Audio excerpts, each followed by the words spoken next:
Hello, you are watching Shalom World News. I'm Rory McLennan coming to you from Glasgow, Scotland. Here are the latest headlines from around the world. Hamas left Gaza ceasefire discussions in Cairo on Thursday amid a lack of progress just days before Ramadan. The US has emphasised Hamas's responsibility to negotiate a deal regarding Israeli hostages. Talks mediated by Egypt and Qatar are set to resume on Sunday, coinciding with the start of Ramadan. Hamas insists that any ceasefire must include steps toward ending the conflict entirely, though Israel has vowed to continue its military campaign until Hamas is eradicated in Gaza and all hostages are released. Meanwhile, the US has announced plans to construct a port in Gaza for humanitarian aid, with airdrops continuing in the north of the enclave. Close to 300 students in Nigeria were abducted from a school in Kaduna state by gunmen on Thursday. The armed men surrounded the school in the morning as the school day was about to start. Although authorities initially said only 100 were missing, the school's head teacher confirmed the higher number of children abducted after a head count. The governor gave assurances to villagers on how security agencies are working for the safe return of those abducted. No group has yet taken responsibility for the kidnappings. A few days ago, Islamic extremists abducted over 200 people in northeastern Nigeria. Pope Francis has urged the Pontifical Commission for the Protection of Minors to continue to protect the Church's most vulnerable members.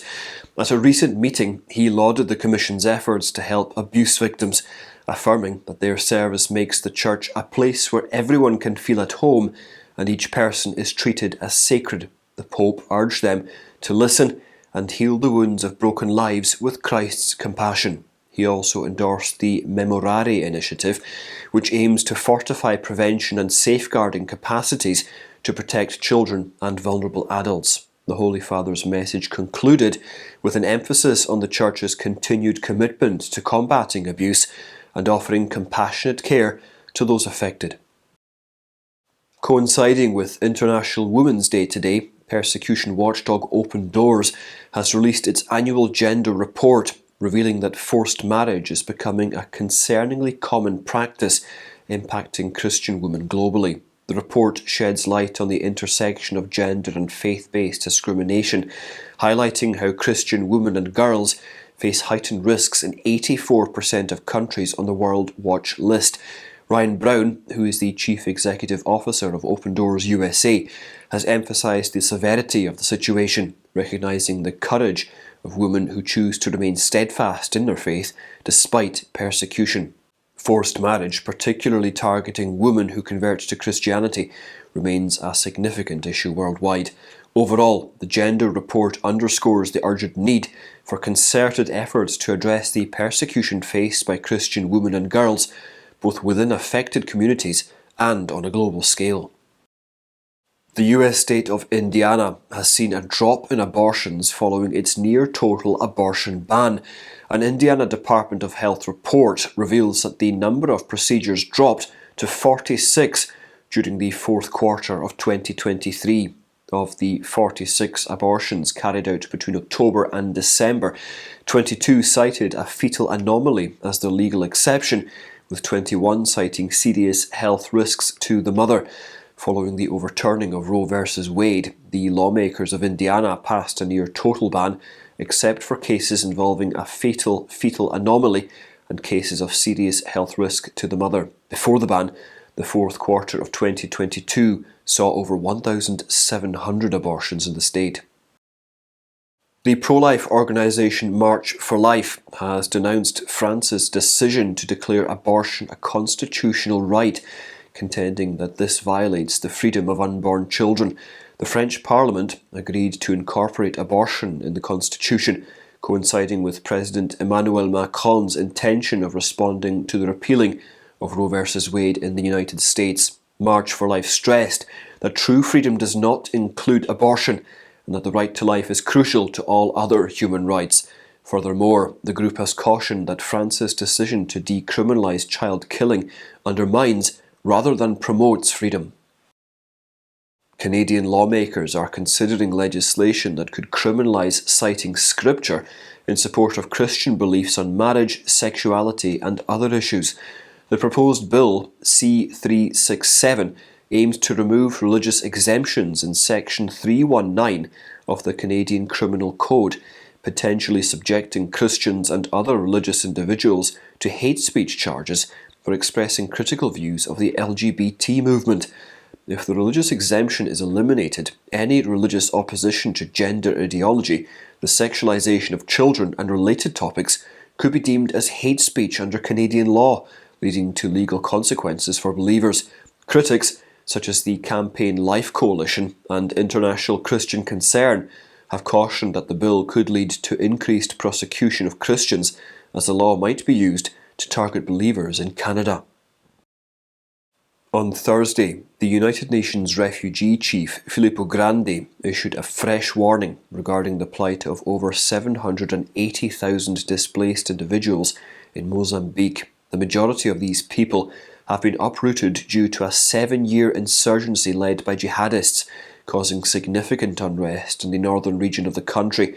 During his visit to Mozambique's Cabo Delgado province, Grandi highlighted the ongoing violence perpetrated by an Islamic State-affiliated group since 2017. Since then, this insurgency has forced approximately 1.3 million people to flee their homes to evade violence, including gruesome killings and beheadings. Although around 600,000 people have managed to return home, they often find themselves in devastated communities where essential infrastructure has been ravaged. Female political prisoners in Nicaragua's La Esperanza penitentiary are being punished for praying publicly and for using rosaries. The prisoners are also being denied access to Bibles and writing materials and have been restricted from spending time outside since January. Some convicts are physically abused during interrogations, and the facility is overcrowded with substandard conditions and solitary confinement. A United Nations group of human rights experts condemned the Nicaraguan government's human rights crimes and demanded the release of all unjustly imprisoned detainees. Human rights organisation Christian Solidarity Worldwide has criticised the prisoners' treatment and asked that all Nicaraguan prisons follow the United Nations Nelson Mandela rules, those being the standard minimum rules for the treatment of prisoners. The group is also encouraging the international community to increase sanctions against violators. Sydney Archbishop Anthony Fisher has encouraged student leaders to closely align with Jesus Christ and his church and warned them not to brand themselves as progressive or conservative Christians. He was speaking in a meeting with Year 12 students from Sydney Catholic School's Eastern District. When asked by a student about joining progressive camps, the prelate said that these aren't categories for Christians and that the only camp we should join is Jesus. Replying to a question on prayer, the Archbishop said that prayer is like conversing with a friend. Close to 20 schools were represented at the annual Student Leadership Luncheon, where students had the opportunity to chat with the Archbishop about topics close to their hearts, seek guidance and interact with Archdiocesan youth leaders.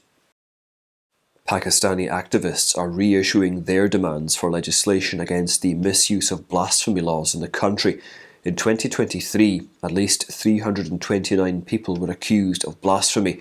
Lahore High Court attorney Lazar Ala Raqqa said the situation has aggravated to such an extent that people are targeted over minor disputes every day. Raqqa said judges adjourn hearings due to the risks that come along with such cases. The highest number of cases have been recorded in the Punjab province, followed by Sindh province. Moreover, in 2023, 7 people were killed extrajudicially following blasphemy accusations. The United Nations Humanitarian Affairs Agency has warned that Haiti's healthcare system is on the brink of collapse due to shortages of staff, equipment, beds, medications and blood for treating gunshot victims. Haitian authorities have extended the state of emergency in the capital Port-au-Prince for another month, with ongoing gang violence posing a significant threat to the stability of the government. Thousands of people have fled their homes with no end to the violence in sight. The World Food Programme has reported that 24 trucks carrying essential supplies were stranded at the port in the capital, with maritime transport services suspended due to security concerns. And those are your latest headlines. Do join us again next time for more, and do remember, you can always check out swnews.org for more updates. Shalom.